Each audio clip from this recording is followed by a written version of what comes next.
سرك ومبلغ رسالاتك، وصل على وصيه وأخيه أمير المؤمنين وعلى الصديقة الطاهرة فاطمة سيدة نساء العالمين، وصل على سبتي الرحمة الحسن والحسين سيدي شباب أهل الجنة، وصل على أئمة المسلمين علي بن الحسين ومحمد بن علي وجعفر بن محمد وموسى بن جعفر وعلي بن موسى ومحمد بن علي وعلي بن محمد والحسن بن علي والخلف القائم المهدي حججك على عبادك وأمنائك في بلادك صلاة كثيرة دائمة.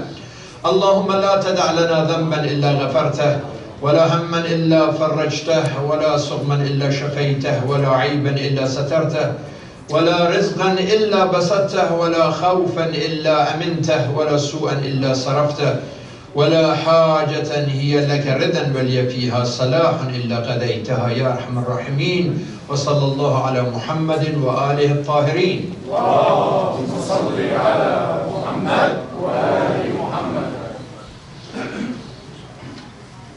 بداية الربيع في الطبيعة. Now the new spring. Today is the second day of this new spring, and a special dua that usually for the beginning of a new year, يا مقلب القلوب والأبصار ويا مدبر الليل والنهار ويا محول الحول والأحوال حول حالنا إلى أحسن الحال.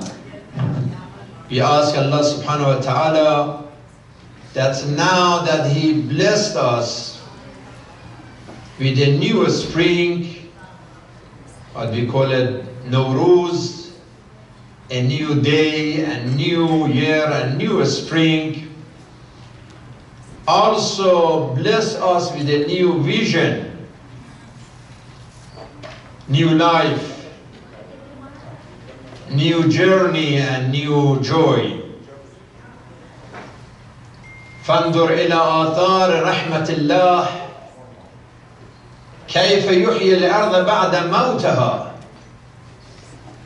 It is manifestation of mercy of Allah that how He gave life to nature after it was dead. يخرج الحي من الميت ويخرج الميت من الحي ويحيي الأرض بعد موتها وكذلك تخرجون. When you look at the resurrection of the nature, remember our resurrection after we are dead. The same Lord who gave life to a dead nature is able to give life to us after our body is dead. منها خلقناكم وفيها نعيدكم ومنها نخرجكم تارة أخرى. But this birth of nature, physical birth, happened at the time of a spiritual birth of Mawla al-Muwahhideen, Imam al-Muttaqeen wal-Mujahideen, Amir al-Mu'mineen, who was born inside the Holy Kaaba on the 13th of this Shahrullah, month of Rajab, and month of Amir al-Mu'mineen. تواترت الأخبار بأن فاطمة بنت أسد ولدت أمير المؤمنين عليا في جوف الكعبة، فإنه ولد في يوم الجمعة 13 من شهر رجب ولم يولد فيها أحد سواه قبله ولا بعده.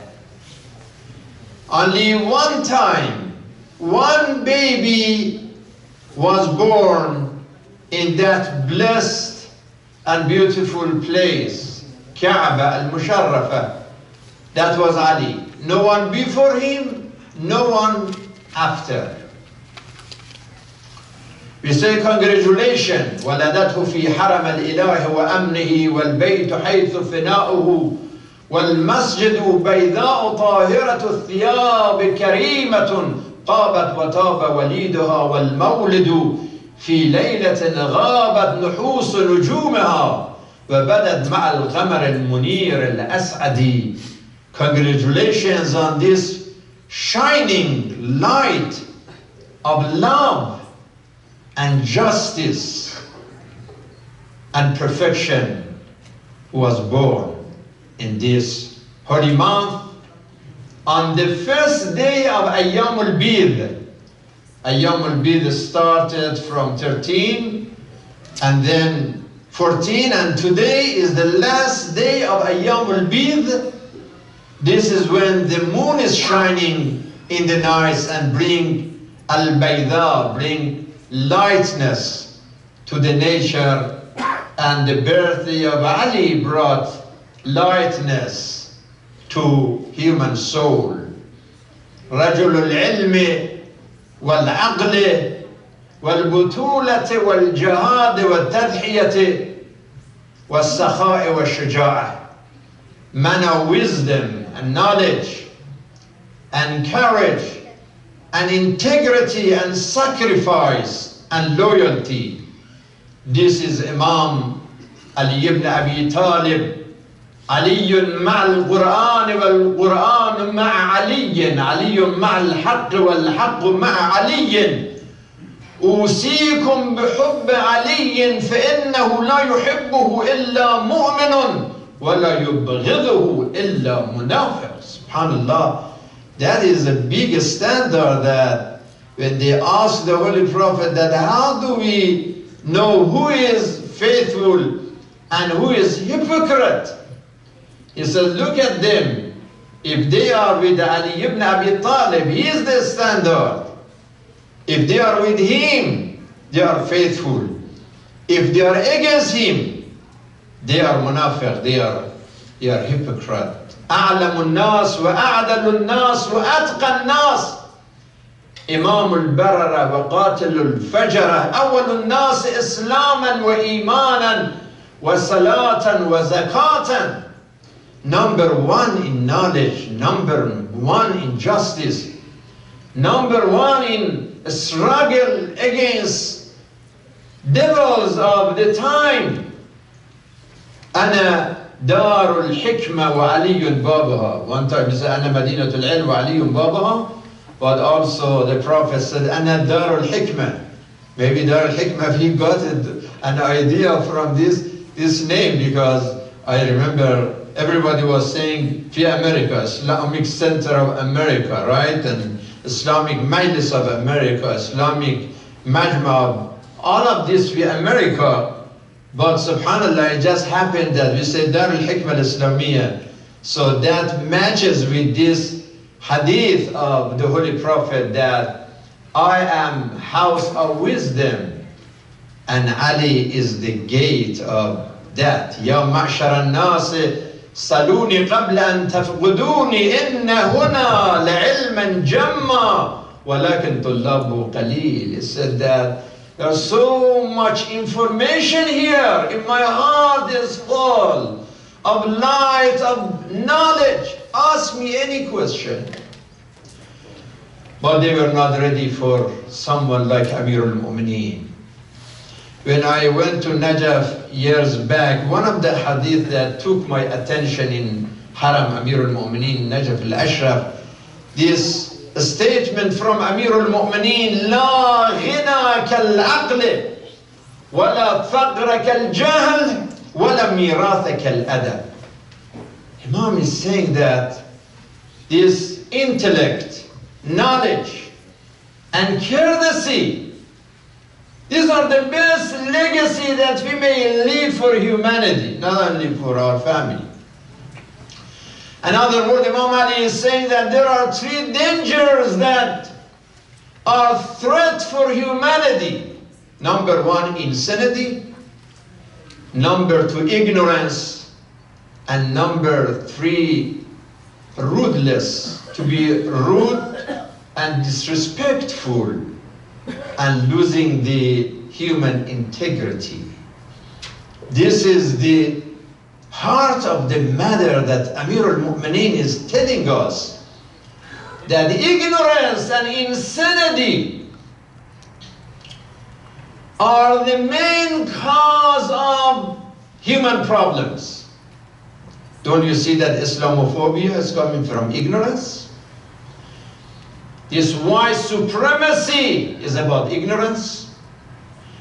White national extremism, nationalism and extremism out of ignorance. Alt-right ignorance. Neo-Nazism, ignorance. KKK, ignorance. ISIS, ignorance. Al-Qaeda operation, ignorance. These are all ignorance. Based on that, what happened last Friday in New Zealand? Also manifestation of absolute ignorance. This terrorist called Tarrant. He wrote a manifesto of hate, manifesto of racism. He called it replacement. 16,000 words of evil, words of ignorance. It started with, it's about birth rate. It's about birth rate. He's telling that the immigrants are dangerous, the Muslims are dangerous, the others are dangerous, because they are about replacement. They are going to replace us. They are going to have more kids, and we are going to have less. And gradually, there is going to be a day that they dominate us. So what should we do? Just go and kill them. That is what the manifesto is saying. Another word is saying the same thing that happened to Native American. It says we have to do the same thing. You know, when Columbus came to this land in 1492, there were more than 10 million indigenous people of this land. But then, centuries later, in 19th century, they were less than 300,000. From 10 million to 300,000, and that is just a very, like a conservative. There are other features that they are talking about. 100 millions of them were killed, either directly, a genocide, or through disease and cold and hunger and other pressure. So what this criminal is saying, he prescribed the same prescription, that replacement is dangerous. Let us kill them.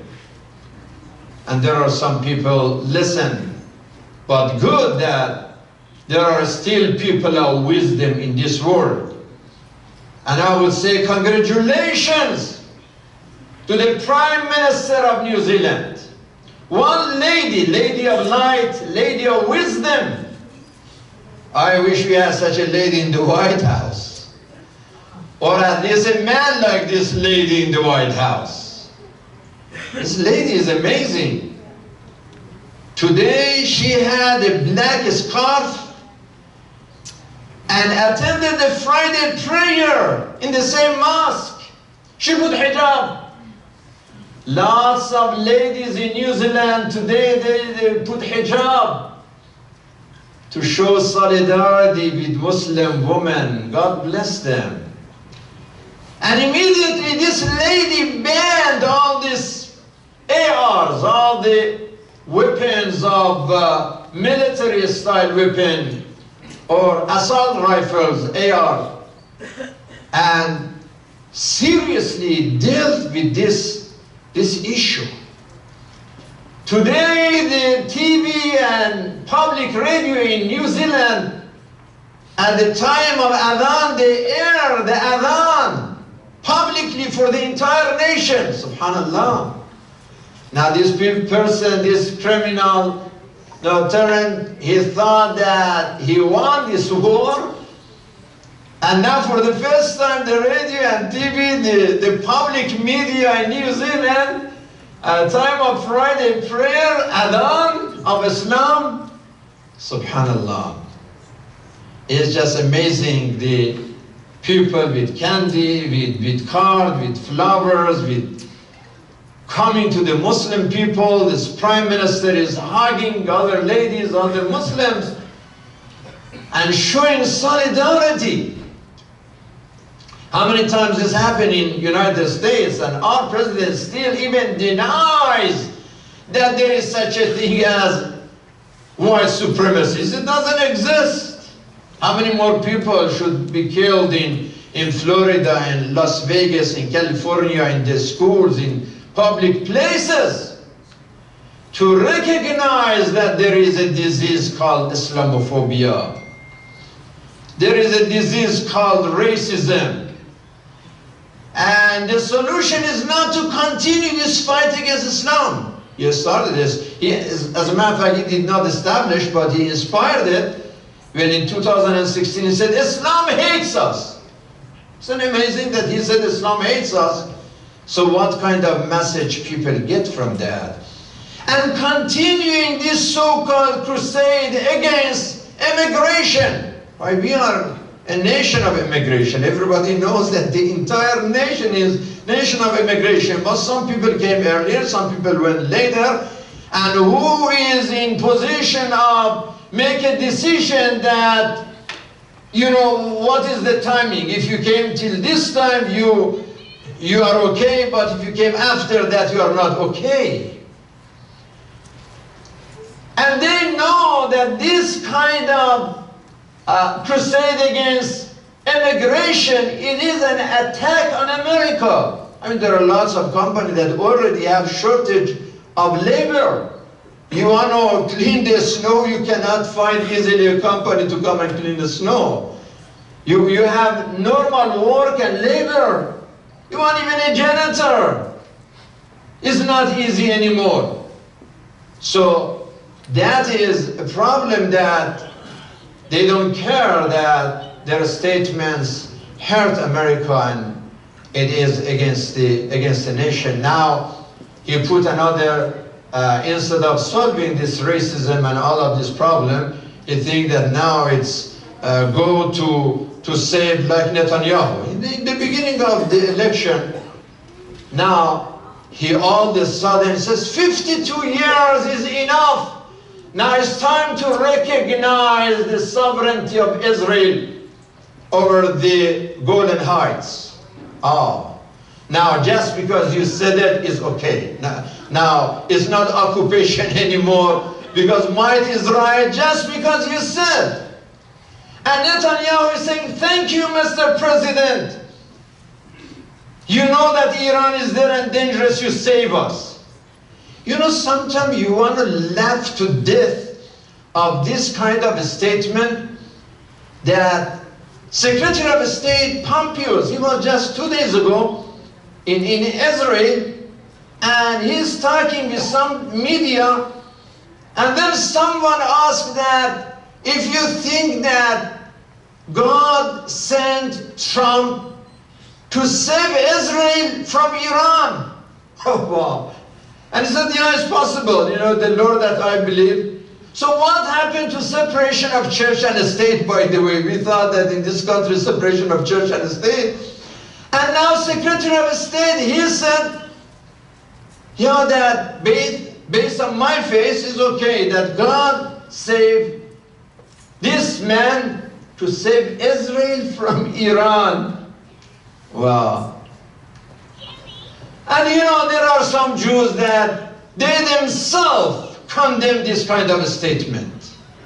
How can you say, where is justice? Where is maturity? Where is wisdom? Where is humanity? Where is common sense? They said, we don't want to do to the Palestinians what Pharaoh did to us. What's wrong with the Pharaoh? If Pharaoh was bad and you do the same thing, so what's the difference? If you hate Hitler, so what did Hitler do? I mean, just to kill, to torture, to bother, to humiliate? If you do the same thing of killing and torturing and mass murdering and occupying and doing genocide and doing racism, then what is the difference between you and Hitler? So you hated that, but now you love this to happen to the Palestinians. And some people say, yeah, you know, I'm a person of faith. Bible said that. Bible said that. Bible said that we are chosen and this is a promised land. First of all, I doubt that God of love and God of justice comes and okays occupation and injustice. But now, let's say one verse in the Bible says such a thing. Do you really believe in Bible in general? If you believe in Bible, then there are so many other verses in the Bible. What about all those verses that love your neighbors, right? Turn the other cheek. Respect your neighbors more than you respect yourself. All of these verses of love and compassion and peace and the things that Jesus said in the Bible, you forgot all about, and you believe even only in one verse from the Bible that say occupation is okay. Are you serious? It is just like some people that, you know, forget about all these verses. The Quran talks about family. عَشِرُهُنَّ بِالْمَعْرُوفِ جَعَلَ بَيْنَكُمْ مَوَدَّةً وَرَحْمَةً هُنَّ لِبَاسٌ لَكُمْ وَأَنْتُمْ لِبَاسٌ لَهُنَّ. They forget about all these verses and they say وَاضْرِبُوهُنَّ وَاضْرِبُوهُنَّ. That's all they know from the Quran, وَاضْرِبُوهُنَّ. And then even وَاضْرِبُوهُنَّ, they don't understand the real meaning of وَاضْرِبُوهُنَّ. Is it like to hit? Are you saying serious that God really, a God of Rahmah, that more than 1,000 times in the Quran is Rabbul Rahmah, the Lord of mercy and compassion? He's telling you go and just, you know, hit somebody. Is that right? God is talking? Or he means something that we already discussed, the real meaning of Badribuhunna, that if your life is hell, just separate. You don't have to continue hitting each other and, you know, bombing each other, just separate. If that's the case, Badribuhunna in this case means infasilu, separate. If it is going to be hell. But what's the point of just hitting each other? I mean, God doesn't say such a thing. The same thing about ladies. I mean, there are so many ahadith. Tuba limratin radiya or rada anha zawjaha. Sa'idatun imratun tukrimu zawjaha. Jihad al-mar'at husn al-taba'ul. Your jihad is to be nice to your husband. أن تلزم بيته وتودده وتحبه وتشفقه وتجتنب سخطه وتتبع مرضاته. To take care of the house and to show love and care and don't make your husband angry and make him happy and be loyal and show sacrifice. They forget about all of these things that the Prophet said about women and just they criticizing and nagging and bullying, and they want to show that I'm the boss of the house, you are nothing, and all of this. So we just go with the things that we love and we forget about other things. That is what is going on. This is what Amir al-Mu'mineen says, لا غنى كالعقل ولا فقر كالجهل وَلَا مِيرَاثَ كَالْأَدَبِ. Wisdom, knowledge and dignity, not foolishness, insanity, ignorance and rudeness. And brothers and sisters, remember, when we talk about hate, when we talk about racism, is not only to blame some non-Muslims. It's not only to blame just some white people, that some of them are racist. Do you think even in our own Muslim community, Shia community, we don't have ignorance? We don't have racism? How many times he said, Nabi Muhammad alayhi salam said, لا فخر لعربي على عجمي ولا لأبيض على أسود ولا لأسود على أبيض لا عصبية في الإسلام. But in reality, we have racism even among ourselves. We are one of the greatest Muslim communities, no doubt. There are so many good people, so many success, so many accomplishments. We are proud of our community. But that does not mean that everything is perfect and everybody is perfect. Sometimes I see when this Madlum House of Wisdom, Darul Hikmah, is victim of racism in our community. I see that. I see that when we offer so many services, and usually many of the services, even Majani, is free for everyone. So the ladies come to your classes on Wednesday, in the morning, in the evening, on Thursday. There are classes for the high school, there are classes for Girls Scout. Most of these services are free. Although all the staff and every services, from the utilities to services, people get paid. Somebody is paid like $10, somebody $25 an hour. There are people who work and they get paid like $50 an hour here at the House of Wisdom. But still the service is free for everyone. But then somebody said that I was in a meeting that somebody said, oh, you go to House of Wisdom, Darul Hikmah. Oh, Darul Hikmah. Sheikh, how you can trust Sheikh Elahi? You know, he comes and he talks about all of these things. If he didn't have some connection, he should be in jail now. They think that how he says this thing and he's still free. They were not with me for 10 years when I was stopped at the Matarat at the airport for 4 hours and investigating, and took my computer and they go through my luggage and they investigate every little things.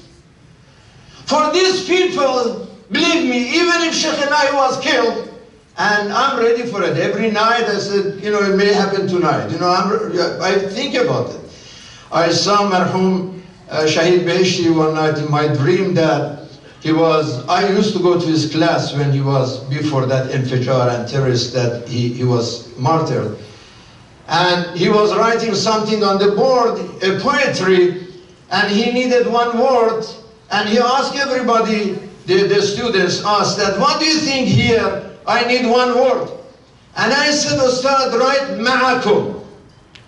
And believe me, this ma'akum, now either I will be killed one day and ma'akum, if that does means that, or thawab al-shahada, either way. But we said ma'akum from day number 1. Now, if you want me to be killed right away, you know, I'm sorry, I cannot make a suicide. But there are people that, and this person who was telling me said that I couldn't take it anymore. I'm a quiet person, I'm a peaceful person. But they were talking so much nonsense about House of Wisdom, about you, that I said, I cannot take it anymore. How can you say such a thing? How can... And this is why sometimes I go some places like in Osbu. You go to participate in the Osbu that you know. As you go, all of a sudden there are other families. Say, where is everybody? Say, oh, that was like 2 minutes ago. Now they change the guard every 5 minutes, and you don't have any, you know, place to park. You don't have anything. And there is not even a sheikh, sometimes there is nobody even speaking, but people just go and, you know, all of this. And alhamdulillah, we are not jealous of everybody. I mean, inna Allahu wa-Razzaq, He is the Razzaq of everybody, including House of Wisdom. We are not worried about that. But I'm saying racism, ignorance, insanity, foolishness is a disease. And despite of all of this, not only they are not coming, we said, okay, we have a, dinners coming on, Imam Al-Mahdi dinner, please come. Not only they don't come and they don't support, and they say all of this stuff, but sometimes they show even jealousy. My goodness, I mean, what else we should do? I mean, what do you want us to do? Leave us alone. Because the fact that they see that we want to say something like last Friday, you see Channel 4, Channel 2 was here, Channel 7 was here, Detroit News here, Free Press here. They see that in spite of all of these things that we are mustazafin, but alhamdulillah, we are doing, House of Wisdom is doing a great job. Too many hundreds of people in this building say, Ashhadu an la ilaha illallah, Ashhadu anna Muhammadan Rasulullah. They accepted the Shahada and they joined the Islamic faith. You know that for the first time, when we have over 500, 600 people come to a mosque for the first time in Dearborn, all the media talks about it. Then I asked our friend, I asked Brother Osama Siblina, I said, I didn't see anything. I thought that you cover every little things in the community. And such a huge thing happened in the House of Wisdom, not even one single word. He said, really short of staff and you don't have enough support and the things to cover all of these things. So, maybe that's the case, but I'm saying, but I see your paper, you have all these little things here and there. It's there. And we have such a big interfaith outreach. But alhamdulillah, I'm saying that is not just to blame non-Muslims and the white people, but tuba liman shaghalahu aybuhu and uyub al-nas, that we have to focus on ourselves as well and mean it when we say we are atba Amir al-Mu'mineen. If Imam Ali is not racist, if our religion is not racist, if we condemn racism day and night and hatred day and night, then we have to be careful. We cannot expect the rest of the nation not to be racist to us, but then sometimes we are racist to the rest of the nation. So, oh, he's American. I said, like, what are you? He's American. Aren't you American? Don't you have American passport? You are American too. What do you mean he's American? We all are Americans. Some of our Muslims, some Christians, some Jews.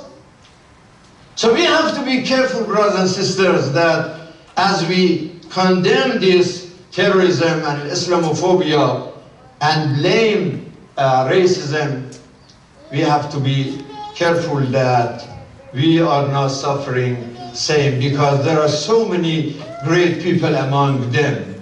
So we send our salam and salutation to the Prime Minister of New Zealand. We send our congratulations and salutation to those dignified women in New Zealand who wore hijab today to show sympathy with Muslim women and Muslim community. God bless them. God bless their heart, their dignity, their respect for humanity. As we say Surah Al-Fatiha for Shuhada, for the heroes of the mosque in New Zealand. Especially I listened to a lady whose husband and son, both of them were martyred, both of them were killed. And this Muhajjaba lady was talking about her compassionate husband and son, patiently. They were the real hero. They tried to save one another from that wall, from that criminal who proudly put the helmet cam on his head to air the crime simultaneously and send that evil manifesto of hatred and racism to everybody, and he's proud of that. He is neutralized by those people of dignity that they showed their support. We say Fatiha li Arwah Shuhada Masjidain fi New Zealand. as we say Fatiha also for another very painful, very sad situation. Over 100 people dead in this New Year Nowruz in Iraq, in Nahr of Dijla. They unfortunately lost their lives. We say Surah Al-Fatiha for all of them. وأرواح الشهداء والمؤمنين والمؤمنات بعد الصلوات على محمد وآل محمد. اللهم صل على محمد وآل محمد.